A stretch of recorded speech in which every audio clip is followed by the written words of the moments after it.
Good morning, friends. My name is Manik Kodgire. Welcome to my YouTube channel knowledge hub. आज से हम 10th standard का physics जैसे कि साइंस फर्स्ट जो भी चैप्टर है, जो भी हमारे सिलेबस के अंदर दिया है साइंस फर्स्ट के, उसके अंदर का फिजिक्स का जितना पोर्शन है वो हम कवर करेंगे।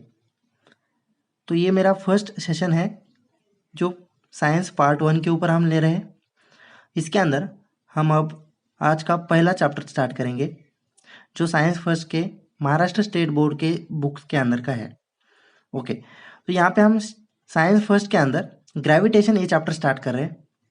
इस चैप्टर के अंदर हमें कुछ पॉइंट्स देखने हैं, वो पहले हम देखेंगे कौन से पॉइंट्स है जो चैप्टर के अंदर हमें लर्न करने हैं। फर्स्ट है हमें ग्रेविटेशन के बारे में देखना है, व्हाट इज द ग्रेविटेशन। उसके बाद हम circular motion and centripetal force के बारे में देखेंगे। उसके बाद हम Kepler's laws, Newton's universal law of gravitation and acceleration due to the gravitational force of the earth, free fall and escape velocity. So these are the points where we are going to discuss in this chapter. Okay, अब हम start करेंगे इस gravitation chapter को। इसके पहले कि हम start करें, हम कुछ क्वेश्चंस के आंसर देंगे जो हमें पूछे गए हैं इस चैप्टर के अंदर। फर्स्ट क्वेश्चन यहाँ पे हमें पूछा गया है, what are the effects of force acting on an object. क्या इफेक्ट होता है जब किसी ऑब्जेक्ट के ऊपर फोर्स एक्ट होता है। अब हम किसी ऑब्जेक्ट को यहाँ पे एक कोई बॉडी है उसको हम एक ऑब्जेक्ट कंसिडर करेंगे। फॉर एग्जांपल की एक कोई बॉडी है, late us say this is the body. अब इस बॉडी के ऊपर हमने किसी फोर्स को अप्लाई किया है। ओके, तो क्या इफेक्ट होता है इस बॉडी के ऊपर after the application of the force.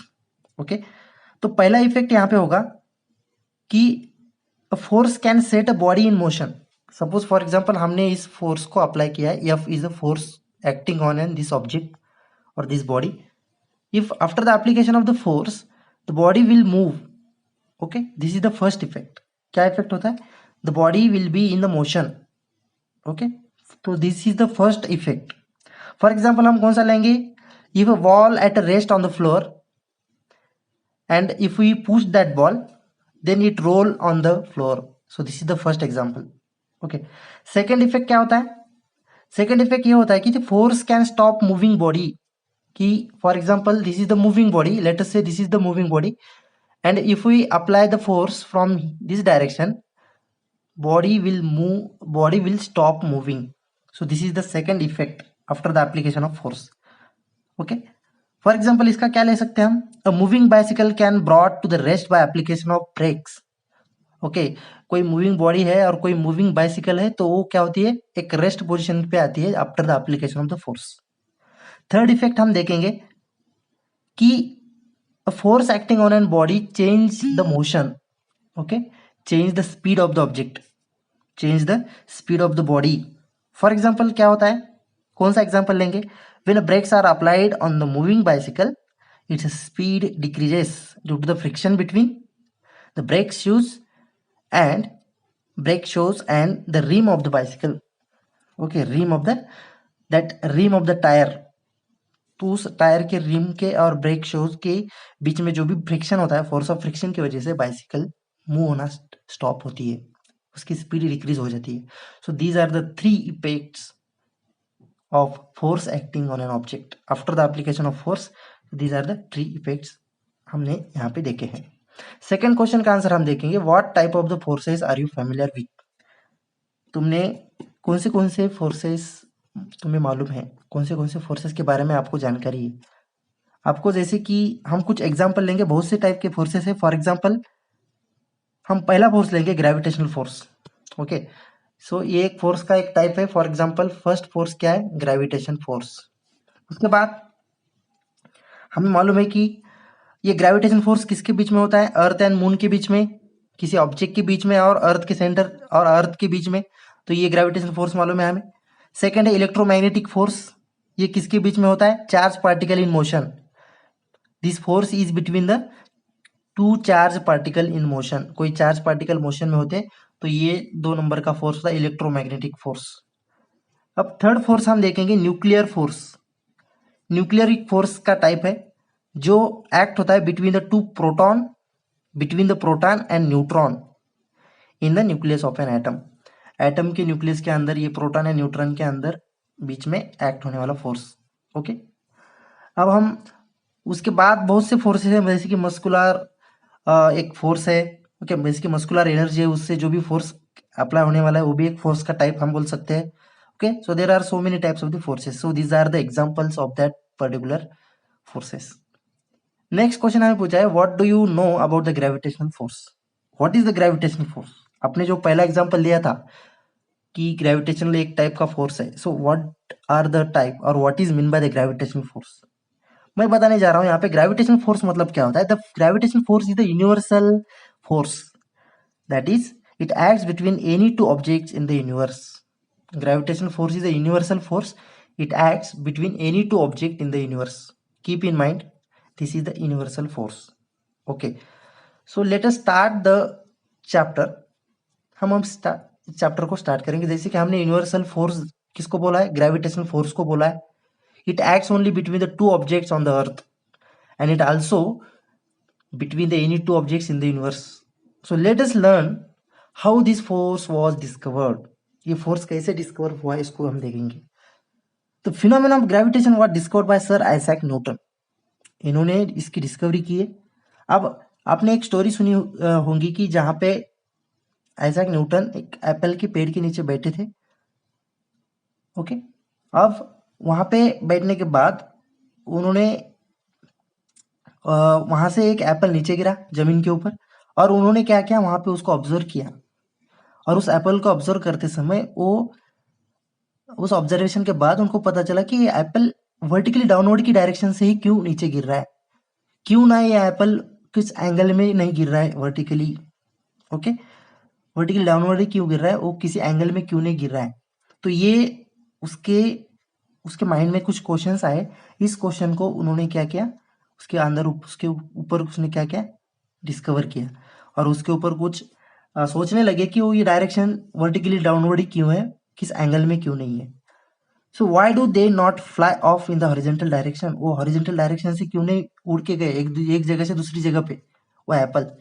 तो after the much thought he come to the conclusion that earth must be attracting the apple towards itself and this attractive force must be directed toward the center of the earth. Okay, तो ये जो force of attraction है अर्थ का, वो किस direction से होगा, हमारी अर्थ की सेंटर से। Okay, this direction of attraction must be, और earth attracts the apple towards the direction of centre of the earth. तो ये होता है उसका एप्लीकेशन, और उसका जो भी डिस्कवरी है, ये जो फोर्स डिस्कवर हुआ है एप्लीकेशन ग्रेविटेशनल फोर्स, इसके ये एप्पल का एक स्टोरी थी, इसके अंदर उन्होंने डिस्कवर किया। ओके, तो ये यहाँ पे एक फिगर दिखाई है, फिगर 1.1। यहाँ पे आपको क्या किया है, एक अर्थ शो की है। Okay, for example this is earth. अब ये अर्थ क्या हो रही है, अर्थ के ऊपर यहाँ पे फॉलिंग एप्पल दिखाया है। अब जो भी एप्पल इस पेड़ से अर्थ की तरफ खींचा जा रहा है, वो किस फोर्स की वजह से खींचा जा रहा है, अर्थ के ग्रेविटेशनल फोर्स की वजह से। तो सेम ग्रेविटेशनल फोर्स किसके ऊपर एक्ट होता है, तो डिफरेंट ऑब्जेक्ट के ऊपर एक्ट होता है। जहां पे अर्थ के सरफेस से जब जितने हाइट के ऊपर जाएंगे उस सब ऑब्जेक्ट के ऊपर ग्रेविटेशनल फोर्स एक्ट होता है। तो इस ग्रेविटेशनल फोर्स की इंटेंसिटी जैसे जैसे हाइट बढ़ाते हैं हम, वैसे वैसे कम कम होती जाती है, लेकिन कुछ ना कुछ फोर्स एक्ट होता है इस ऑब्जेक्ट्स के ऊपर। अब फॉर एग्जांपल यहाँ पे मून दिखाया है। मून जो अर्थ के अराउंड रिवॉल्व होता है, उस रिवॉल्विंग मून की ऊपर भी ग्रेविटेशनल फोर्स एक्ट होता है। And due to the gravitational force of the earth, moon revolve around the earth. यदि वो ग्रेविटेशनल फोर्स नहीं होता तो मून अपना ये जो रिवॉल्यूशन है कि नहीं, ये रिवॉल्यूशन सेम ऑर्बिट ये फॉलो नहीं करता, ये रिवॉल्यूशन नहीं होता जब ग्रेविटेशनल फोर्स जीरो हो जाएगा। ओके, तो ये ग्रेविटेशनल फोर्स की वजह से ही मून अपनी इस सेम ऑर्बिट को फॉलो कर रहा है। अब ग्रेविटेशनल फोर्स जीरो हो जाएगा तो क्या होगा, तो ये मून अपने टेंजेंशियल डायरेक्शन को फॉलो करेगा, अलोंग द टेंजेंट जाएगा ये। तो ये ऑर्बिट छोड़कर कहीं पे भी जा सकता है मून। तो ऐसे सेम केस और सेम सिचुएशन हमारे अर्थ के ऊपर के ऑब्जेक्ट्स के ऊपर हो जाएगी। हमारे अर्थ के ऊपर जो भी ऑब्जेक्ट्स है वो भी अर्थ की ग्रेविटेशनल फोर्स जीरो होने की वजह से कुछ इधर उधर भटक जा सकते हैं। ओके, तो इसकी वजह से क्या हो रहा है, ग्रेविटेशनल फोर्स एक इंपॉर्टेंट फैक्टर है जो कि ऑल द ऑब्जेक्ट्स को होल्ड करके रखता है अपनी जगह पे। ओके, तो Newton's thought that if the force of gravitation acts on the apples on the tree the different heights from the surface of the earth, it can also act on the objects at even greater heights also. For example ये जमीन से कुछ height के ऊपर के Apple के ऊपर force act हो रहा है, इसका मतलब वो और अदर ऑब्जेक्ट के ऊपर भी एक्ट हो सकता है। तो एक कंक्लूजन की तरफ वो पहुंचे कि जहां पे even further objects like other planets and sun also acts the gravitational force of earth. Okay, तो यहाँ पे अर्थ का ग्रेविटेशनल फोर्स सब प्लैनेट के ऊपर एक्ट होता है। जैसे कि मून के ऊपर एक सेलेस्टियल बॉडी है, उसके ऊपर भी एक्ट हो रहा है, तो अर्थ के सरफेस के ऊपर जितनी बॉडीज प्रेजेंट है उसके ऊपर अर्थ ग्रेविटेशनल फोर्स एक्ट होता है। ओके, तो can it act on even further object like the planet and sun? Yes, इसके ऊपर भी एक्ट होता है। ओके, तो हम देखेंगे ये ग्रेविटेशनल फोर्स का इंट्रोडक्शन था। इसके अंदर हमने ग्रेविटेशनल फोर्स के बारे में कुछ जानकारी देखी कि उसकी डिस्कवरी कैसे हुई। ओके, अब हम देखेंगे आगे बढ़कर कि जहां पे फोर्स एंड मोशन के बारे में है। What is the force and motion? उसके पहले हम एक क्वेश्चन का आंसर देंगे। यहाँ पे आपको एक क्वेश्चन पूछा है, can you recall what are the Newton's laws of motion? Newton's laws of motion कौन से हैं? ओके, यहाँ पे हम न्यूटन्स के लॉज ऑफ मोशन देखेंगे। कौन से न्यूटन के लॉज ऑफ मोशन हैं? न्यूटन्स के 3 लॉज ऑफ मोशन है, जैसे कि हमने 9th स्टैंडर्ड में पढ़े होंगे कि जहां पे न्यूटन्स के हम पहला लॉ देखेंगे, Newton's first law of motion. Newton's का फर्स्ट लॉ ऑफ मोशन क्या है? तो मैं उसको एक टेक्निकल लैंग्वेज में बताऊंगा। फर्स्ट लॉ ऑफ मोशन क्या है? An object continues to remain at a rest और in a state of uniform motion along a straight line unless an external unbalance force is acting on it. जब तक external unbalance force उसके ऊपर रहेगा, जब तक एक्ट नहीं होता, तब तक वो अपनी मोशन और अपनी स्टेट फॉलो करेगा। कोई ऑब्जेक्ट स्टेट ऑफ रेस्ट में है तो रेस्ट पे ही रहेगा, कोई object state of uniform motion में है तो मोशन में ही रहेगा, जब तक एक एक्सटर्नल अनबैलेंस फोर्स एक्ट नहीं होता। तो न्यूटन का फर्स्ट लॉ है। सेकेंड लॉ क्या बोलता है? The rate of change of momentum is proportional to the applied force and the change of the momentum occurs in the direction of the application of force. इसका मतलब है कि ये Newton का सेकंड लॉ क्या बोलता है कि इस सेकंड लॉ के अंदर rate of change of momentum मतलब P, momentum is equal to M into V. Okay, momentum is equal to M into V. तो ये rate of change of momentum क्या है कि is proportional to applied force. जितना force हम apply करेंगे उतना मोमेंटम चेंज होता है, और वो मोमेंटम जिस डायरेक्शन से फोर्स अप्लाई करे उसी डायरेक्शन में मोमेंटम मिलता है। तो ये होता है न्यूटन्स का सेकंड लॉ ऑफ मोशन। हम न्यूटन्स के थर्ड लॉ ऑफ मोशन की तरफ जाएंगे। आपको मालूम है एवरी एक्शन और every actional force has an equal and opposite reaction force which acts simultaneously.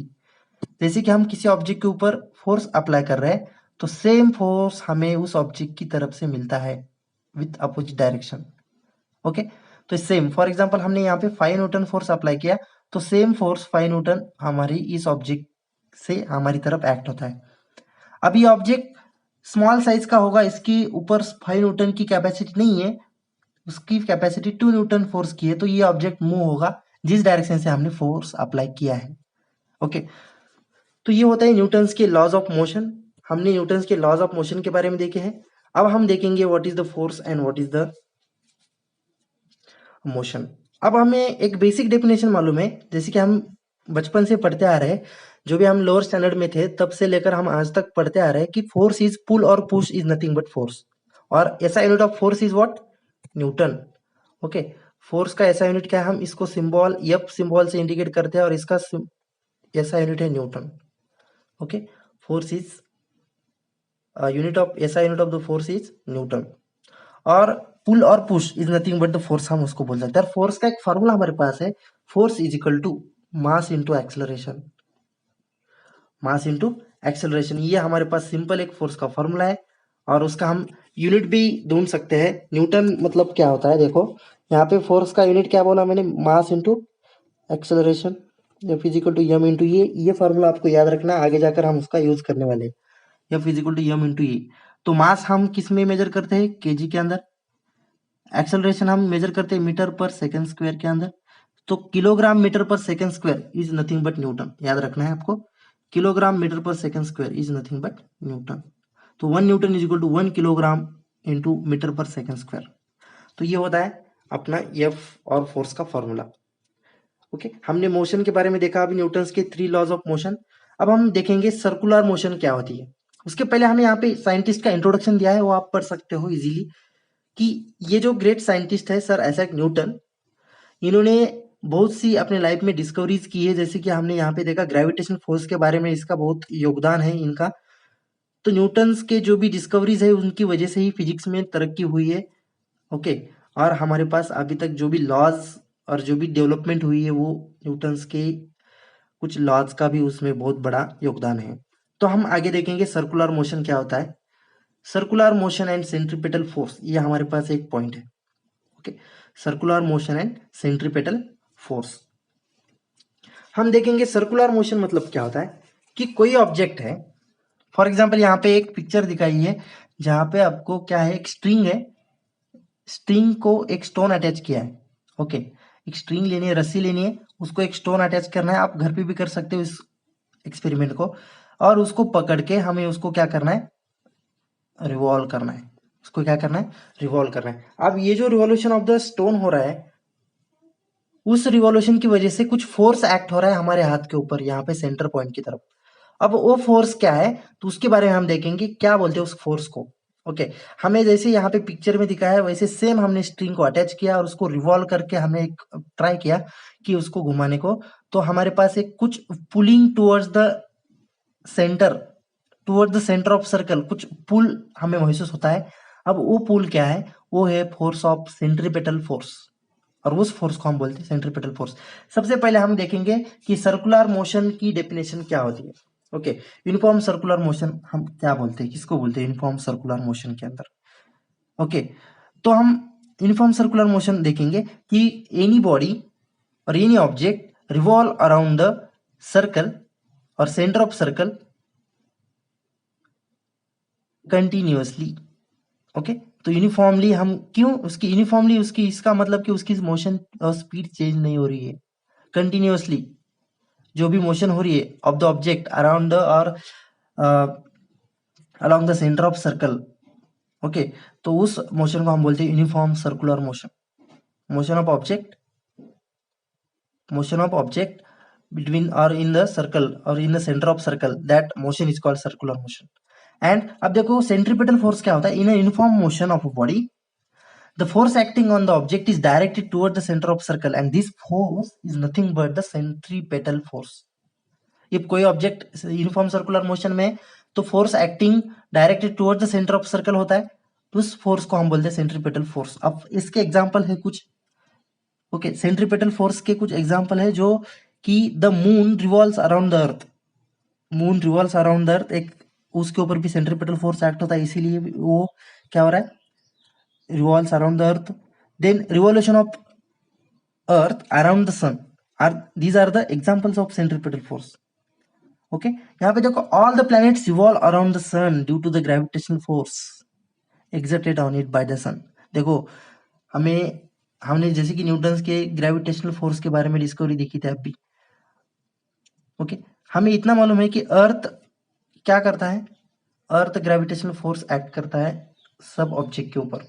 तो same gravitational force will be act by the sun on the all objects. For example यहाँ पे अर्थ रिवॉल्व हो रही है, यहाँ पे दूसरे कुछ जो भी प्लैनेट्स है वो अर्थ के अराउंड रिवॉल्व हो रहे हैं। ओके, तो ये जो revolution of the that planet है, वो प्लैनेट रिवॉल्व क्यों कर रहे हैं सन के अराउंड, so sun will also act some kind of the force और some kind of the gravitational force on these planets. Okay, इसके अर्थ अप्लाई कर रही है वैसे सेम सन भी अप्लाई करता है। Okay, all planets revolve around the sun due to the gravitational force exerted on it by the sun. ये point याद रखना है आपको। ओके, हम देखेंगे जो भी सेंट्रीपेटल फोर्स होता है, centripetal force means what, centre seeking force.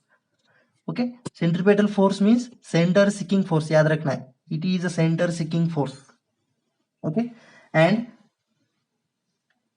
That is centre seeking मतलब क्या होता है, that is the object tries to go towards the center of circle because of this force. Center seeking force मतलब कि object tries to go towards the center of circle, that is the centripetal force. Okay, तो ये हमने यहाँ पे देखा है कि सेंट्रीपिटल फोर्स के बारे में। सेंट्रीपिटल फोर्स की डेफिनेशन आपको याद रखनी है। सेंट्रीपिटल फोर्स के बारे में आपको एग्जाम में पूछ सकते हैं कि what is the centripetal force. Okay, centripetal force मतलब the force acting on an body directed toward the centre of circle and this force is called centripetal force. उसके 2 एग्जांपल देने हैं बस, ये 2 मार्क के लिए क्वेश्चन आपको पूछ सकते हैं। ओके, तो ये सेंट्रीपिटल फोर्स के बारे में हुआ। अब देखो जैसे कि मून है, मून क्या है कि नेचुरल सैटेलाइट ऑफ अर्थ है and goes round in the definite orbit. The direction of motion of moon as well as the speed is constantly changes during the motion. And यहाँ पे question पूछा है, do you think some force is constantly acting on the moon, what must be the direction of that force. अब देखो उस direction of force क्या होता है, toward the centre of circle and due to that gravitational और due to that centripetal force moon revolves around the earth. अब similarly सन भी एक ऑब्जेक्ट है जहां पे आपको सन भी एक फोर्स एक्ट करता है ऑल रिवॉल्विंग प्लैनेट के ऊपर। Okay, so that direction of force is also towards the centre of sun. तो सेम सिचुएशन सन के बारे में भी होती है। ओके, तो अबव एक्टिविटी से हमें ये पता चलता है कि मून मून जो अर्थ के अराउंड जो भी रिवॉल्यूशन कर रहा है, तो earth must be a force और earth must exerts a force on the moon and this force must be exerted by the earth which attracts the moon towards itself.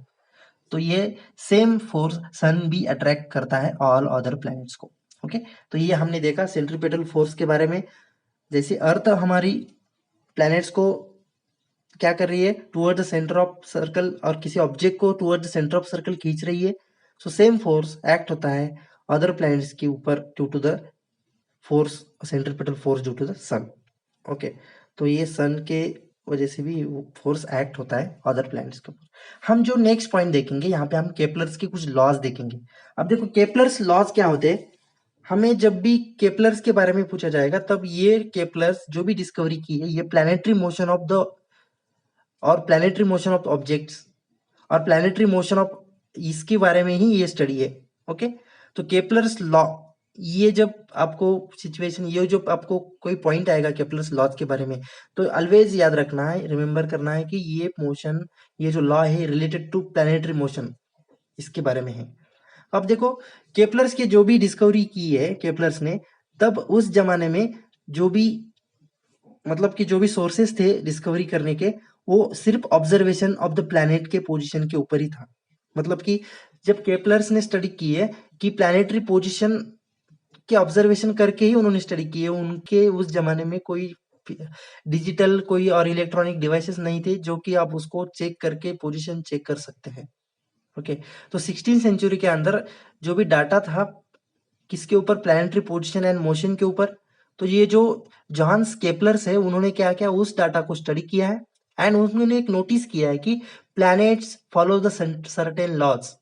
उन्होंने after the study of that planetary motion and position, उन study के बाद उनको ये realise हुआ, उन्होंने एक discover किया कि प्लैनेट क्या करते हैं, planets follow the certain laws and he state the 3 laws describing the planetary motion. उन्होंने प्लैनेटरी मोशन की 3 लॉज डिस्क्राइब किया, उसको हम बोलते हैं केपलर्स लॉज। ओके, तो उसके पहले जब हम केपलर्स लॉ पढ़ने जाएंगे, उसके पहले एक शॉर्टली आपको इलिप्स के बारे में मालूम होना चाहिए, जो हमने ज्योमेट्री के अंदर पढ़ा होगा कि इलिप्स मतलब क्या होता है, कि ऐसा एक राउंड होता है जिसमें 2 सेंटर होते हैं। सर्कल अलग है, सर्कल के अंदर एक ही सेंटर होता है, यहाँ पे इलिप्स के अंदर 2 सेंटर होते हैं, उसको हम फोकस बोलते हैं। अब F1 and F2 are the 2 foci of the ellipse. Okay, यहाँ पे इलिप्स के अंदर और एक चीज होती है जहाँ पे आपको मेजर एंड माइनर एक्सिस हम बोले जाते हैं। तो ये जो मेजर एक्सिस होता है, ओके, ये मेजर एक्सिस जहाँ पे ये जो सर्कल है उसका जो लेंथ है वो ज्यादा होती है, उसकी रेडियस हम उसको डायमीटर बोलते हैं। डायमीटर जब जहाँ पे ज्यादा डायमीटर होती है उसको मेजर एक्सिस, जहाँ पे कम डायमीटर होगी उसको माइनर एक्सिस। ये 2 पॉइंट आपको याद रखने हैं। अब देखो यहाँ पे जो इलिप्स निकाल के दिया है, यहाँ पे एक रूल है कि फॉर एग्जाम्पल ये इलिप्स है, F1 and F2 are the 2 focal points of the ellipse as shown in figure. इस इलिप्स के अंदर F1 and F2 are the 2 points. अब देखो यहाँ पे एक रूल क्या है कि A एंड B क्या है, A B C are the 3 position of the ellipse. Okay, any 3 points A B and C, these are the 3 points on the ellipse. Okay, A B C। अब देखो एक rule क्या बोलता है कि distance from A F1 plus A F2 देखो मैं यहाँ पे दिखा रहा हूँ AF1, ये AF1 एंड AF2, ये जो डिस्टेंस है इसकी एडिशन इज इक्वल टू होता है BF1 प्लस BF2। इसकी एडिशन सेम होती है CF1 प्लस CF2। ये जो रूल है ये हम क्या करेंगे, केपलर्स के लॉज के अंदर यूज करने वाले हैं। ओके, तो ये रूल आपको याद रखने हैं इलिप्स के बारे में। इलिप्स एक नथिंग बट क्या होता है, ellipse is the curve obtain when cone is cut by incline plane. एक कर्व ऑब्टेन होता है, मिलता है हमें इंक्लाइन, किसी भी इंक्लाइन प्लेन को हम कट करेंगे तो, ओके, इंक्लाइनली कट करेंगे किसी कोन को, तो वो जो कर्व हमें मिलता है उसको हम इलिप्स बोलते हैं। ओके, अब हम देखेंगे केपलर्स के लॉ, उसके अंदर फर्स्ट लॉ, केपलर का फर्स्ट लॉ देखेंगे। अब देखो केपलर का फर्स्ट लॉ, उसको हम बोलते हैं लॉ ऑफ ऑर्बिट। केपलर का जो फर्स्ट लॉ है उसको हम बोलते हैं लॉ ऑफ ऑर्बिट। क्यों? क्योंकि ये लॉ ऑर्बिट के बारे में बताता है, हमें प्लैनेट के ऑर्बिट के बारे में। क्या बताता है कि the orbit of a planet is an ellipse with the sun at one of the foci. जो भी प्लैनेट ऑर्बिट फॉलो कर रहे हैं, फॉर एग्जांपल यहाँ पे दिया है पिक्चर में orbit of a planet moving around the sun. For example यहाँ पे S is the sun, then ये जो प्लैनेट ए है, ये प्लैनेट क्या हो रहा है, सन के अराउंड रिवॉल्व हो रहा है। ऐसे सन के अराउंड रिवॉल्व होते समय जो ऑर्बिट फॉलो कर रहे हैं वो कैसे बिहेव होता है, एज ए इलिप्स जैसे बिहेव होता है। और सन एक बिहेव कैसे होता है, सन एट फोकस जैसे बिहेव होता है। ओके, फोकस हमने इलिप्स अभी अभी देखा था, यहाँ पे फॉर एग्जांपल ये इलिप्स है, इसके अंदर यहाँ पे सन एक फोकस है और यहाँ पे एक फोकस है, दो फोकस है। तो ये कौन सा भी एक फोकस जैसे बिहेव करता है सन, किसके ऑर्बिट, जब ये प्लैनेट जब ऑर्बिटल फॉलो करते हैं तो ये लॉ क्या बोलता है, the orbit of a planet is an ellipse with the sun at one of the focus. Orbit of a planet is an ellipse with the sun at one of the focus. Okay, तो figure में दिखाया है कि एक सन है, इसको हमने yes indicate किया है, और प्लैनेट ए है। वो जो प्लैनेट रिवॉल्व होता है सन के अराउंड, तो वो एक इलिप्स फॉलो करता है। ऑर्बिट कौन सी फॉलो करता है, इलिप्टिकल ऑर्बिट फॉलो करता है, और सन एक फोकस जैसे बिहेव करता है। तो ये लॉ ये कहता है। तो सेकंड लॉ की तरफ जाएंगे हम, the line joining of the planet. अब ये लॉ को, इस लॉ को भी एक शॉर्ट नाम है, उसको हम बोलेंगे लॉ ऑफ एरिया। आपको ये ट्रिक याद रखनी है। फर्स्ट लॉ को हमने क्या बोला है, फर्स्ट लॉ को हमने बोला है law of orbit. This law is related to orbit. Okay, this law is related to orbit. Second law of क्या है, लॉ ऑफ एरिया। ओके, अब law of area and law of orbit आपको याद रखने, वर्ड जो भी short forms है इसके याद रखने, लॉ ऑफ ऑर्बिट। एंड ये लॉ कैसे कहता है, किसके बारे में कहता है, लॉ ऑफ एरिया के बारे में। ओके, तो ये लॉ ऑफ एरिया है। सेकेंड लॉ क्या कहता है, the line joining of a planet and the sun sweeps equal area in equal interval of time. मतलब क्या होता है देखो, the line joining of the planet and the sun sweeps equal area in equal interval of time. इसका मतलब क्या होता है, A B and C D are the distances covered by the planet. For example यहाँ पे a planet है, ये A B and C D ये डिस्टेंस है। The line joining of the planet and the sun sweeps equal area in equal interval of time. For example ये line joining है, S A, S A, ये क्या है, एक line है, ये पूरी line for example A to B जा रहा है ये प्लैनेट इन टाइम टी। तो सेम प्लैनेट यहाँ पे ये एक जो प्लैनेट है, प्लैनेट नंबर फॉर एग्जाम्पल इसको हम 2 देंगे, यहाँ पे प्लैनेट नंबर 1 है, ये same planet C to D जाने को जा रहा है टी समय में। तो ये सेम टाइम में प्लैनेट नंबर 1 कहाँ से कहाँ जा रहा है, प्लैनेट ए टू बी जा रहा है टी टाइम में, सेम डिस्टेंस कवर कर रहा है C to D in T time में। तो उस जो भी डिस्टेंस कवर कर रहे हैं तो इक्वल एरिया कवर करते हैं, ये लॉ कहता है। ओके, तो line joining of the planet and sun sweeps equal area in equal interval of time. Okay, same time interval में सेम डिस्टेंस और सेम एरिया कवर करते हैं दोनों ही प्लैनेट। पोजीशन कौन सी भी होने दो, पोजीशन सन के फोकस के नजदीक होने दो या फोकस से दूर होने दो। फॉर एग्जांपल प्लैनेट नंबर 3 है, planet number 3 E to F जा रहा है इन टाइम टी के अंदर। तो ये जो एरिया दिख रहा है आपको, ये जो हाईलाइट करके जो भी एरिया दिखाया है वो सेम एरिया होता है of planet 1, planet 2, planet 3 in equal interval of time. Okay, तो इसका मतलब है line joining of the planet and sun sweeps equal area in equal interval of time. Okay, area जो भी प्लैनेट्स कवर कर रहे हैं, स्वीप्स कर रहे हैं इक्वल इंटरवल ऑफ टाइम में, तो ये सेम होता है हर एक का एरिया। ओके, जैसे कि A S C S sweeps equal area and equal inter of time, same A S B and C S D are the equal. Okay, A S B area, A S B and C S D, ये दोनों area है same है, area A S B and C S D, these are the two areas.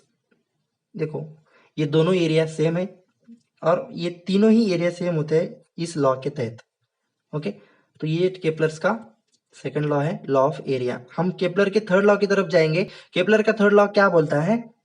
Kepler के third law को हम बोलेंगे law of time period, क्योंकि ये टाइम पीरियड के बारे में बताता है। जैसे कि ये थोड़ा सा डिटेल है लॉ। ओके, पहले हमने देखा था फर्स्ट लॉ था लॉ ऑफ ऑर्बिट के बारे में, कि ओवरऑल ऑर्बिटल पोजीशन क्या होती है उसके बारे में बोला था। ओके, उसके बाद हमने देखा केपलर का second law, law of area के बारे में बताएगा, sweeps equal area and equal interval of time. अब थर्ड लॉ बोलेगा कि लॉ ऑफ टाइम पीरियड।